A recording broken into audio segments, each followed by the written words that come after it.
ਅਸਲਾਮ ਵਾਲੇਕੁਮ ਦੋਸਤੋ, ਸੋਚ ਦੇ ਸਫਰ ਦੇ ਨਾਲ ਡਾਕਟਰ ਰਫੀਕ ਤੁਹਾਡੀ ਖਿਦਮਤ 'ਚ ਹਾਜ਼ਰ ਹੈ। ਤੇ ਦੋਸਤੋ, ਅਸੀਂ ਅੱਜ ਗੱਲ ਕਰਾਂਗੇ ਕਿ ਜਿਹੜੇ ਤਨਹਾਈ ਪਸੰਦ ਲੋਕ ਹੁੰਦੇ ਨੇ ਉਹ ਖਾਸ ਕਿਉਂ ਹੁੰਦੇ ਨੇ। ਇਹਦੇ ਉੱਤੇ ਅਸੀਂ ਗੱਲ ਕਰਾਂਗੇ।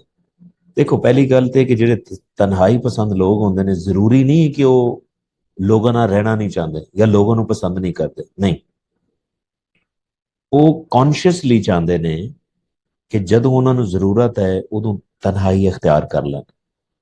ਕਿਉਂਕਿ ਤਨਹਾਈ ਇੱਕ ਐਸੀ ਚੀਜ਼ ਹੈ ਜਿਹਦੇ 'ਚ ਤੁਹਾਡਾ ਦਿਮਾਗ ਬਹੁਤ ਕੰਮ ਕਰਦਾ ਹੈ। ਔਰ ਖਾਸ ਕਰਕੇ ਕਿਹੜਾ ਦਿਮਾਗ? ਜਿਹੜਾ ਡਿਸੀਜਨ ਮੇਕਿੰਗ ਵਾਲਾ ਦਿਮਾਗ ਹੈ, ਪਲੈਨਿੰਗ ਵਾਲਾ ਦਿਮਾਗ ਹੈ, ਆਈਡੀਆਜ਼ ਵਾਲਾ ਦਿਮਾਗ ਹੈ, ਉਹ ਜ਼ਿਆਦਾ ਕੰਮ ਕਰਦਾ ਹੈ।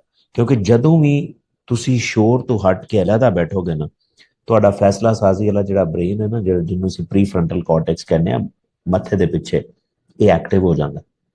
ਔਰ ਹਮੇਸ਼ਾ ਯਾਦ ਰੱਖਿਆ, ਜਦੋਂ ਐਕਟਿਵ ਹੋਏਗਾ ਤੁਸੀਂ ਆਪਣੇ ਜਜ਼ਬਾਤ ਨੂੰ ਸਮਝ ਵੀ ਸਕੋਗੇ, ਉਹਨੂੰ ਕੰਟਰੋਲ ਵੀ ਕਰ ਸਕੋਗੇ। ਤੁਹਾਡਾ ਕੋਗਨੀਟਿਵ ਸਕਿੱਲਸ ਨੇ ਜਿਹੜੀਆਂ, ਯਾਨੀ ਕਿ ਪਲੈਨਿੰਗ ਹੈ, ਕ੍ਰਿਟੀਕਲ ਥਿੰਕਿੰਗ ਹੈ, ਡਿਸੀਜਨ ਮੇਕਿੰਗ ਹੈ, ਇਹ ਵੀ ਬਿਹਤਰ ਹੋਏਗੀ।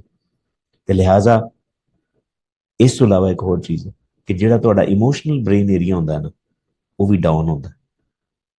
ਔਰ ਤੁਸੀਂ ਜ਼ਿਆਦਾ ਸੋਚਣ ਦੀ ਬਜਾਏ ਗਹਿਰਾ ਸੋਚਦੇ ਜੇ। ਔਰ ਹਮੇਸ਼ਾ ਯਾਦ ਰੱਖਿਆ ਜੇ, ਜੇ ਤੁਸੀਂ ਗਹਿਰਾ ਸੋਚਦੇ ਜੇ ਨਾ, ਤੁਹਾਨੂੰ ਜਿਹੜੇ ਪ੍ਰੋਬਲਮਸ ਨੇ ਨਾ, ਉਹਨਾਂ ਦੇ ਸੋਲੂਸ਼ਨ ਜ਼ਿਹਨ 'ਚ ਆਉਣਗੇ, ਤੁਹਾਨੂੰ ਹੱਲ ਨਜ਼ਰ ਆਏਗਾ। ਇਸੇ ਵਾਸਤੇ ਜਿਹੜੀ ਤਨਹਾਈ ਹੈ ਨਾ, ਉਹ ਕੋਈ ਕਮਜ਼ੋਰੀ ਨਹੀਂ ਹੈ, ਉਹ ਇੱਕ ਤਾਕਤ ਹੋ ਸਕਦੀ ਅਗਰ ਤੁਸੀਂ ਇਹਨੂੰ ਇਸਤੇਮਾਲ ਕਰੋ, ਕੌਨਸ਼ੀਅਸਲੀ ਇਸਤੇਮਾਲ ਕਰੋ, ਸੋਚ ਸਮਝ ਕੇ ਕਿ ਮੈਨੂੰ ਇਹ ਕੰਮ ਹੈ, ਮੈਂ ਤਨਹਾਈ 'ਚ ਜਾ ਰਿਹਾ। ਹਾਂ, ਇੱਕ ਤਨਹਾਈ ਉਹ ਹੁੰਦੀ ਹੈ ਤੁਹਾਨੂੰ ਪਤਾ ਹੀ ਨਹੀਂ, ਤੁਸੀਂ ਤਨਹਾ ਹੋ ਜਾਂਦੇ। ਅਨਕੌਨਸ਼ੀਅਸਲੀ ਜਿਹੜੀ ਤਨਹਾਈ ਹੈ ਨਾ, ਉਹ ਖਤਰਨਾਕ ਹੋ ਸਕਦੀ, ਕਿਉਂਕਿ ਉਹਦੇ 'ਚ ਫਿਰ ਤੁਹਾਡਾ ਦਿਮਾਗ ਤੁਹਾਨੂੰ ਕੰਟਰੋਲ ਕਰਦਾ।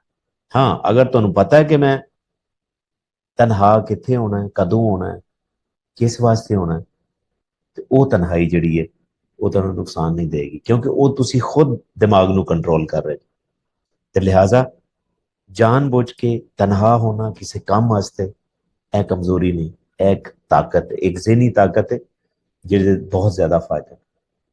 ਉਮੀਦ ਹੈ ਕਿ ਤੁਹਾਨੂੰ ਕਨਸੈਪਟ ਅੱਛਾ ਲੱਗਿਆ ਹੋਵੇਗਾ, ਲੇਕਿਨ ਫਿਰ ਵੀ ਤੁਹਾਡਾ ਕੋਈ ਕੁਐਸਚਨ ਹੈ ਤੇ ਕਮੈਂਟ ਸੈਕਸ਼ਨ ਜ਼ਰੂਰ ਮੈਂਸ਼ਨ ਕਰੋ। ਇਨਸ਼ਾਅੱਲਾ ਮੈਂ ਤਾਂ ਜਵਾਬ ਵੀ ਦਿਆਂਗਾ, ਹੋ ਸਕੇ ਤੇ ਵੀਡੀਓ ਵੀ ਬਣਾ ਦੇं।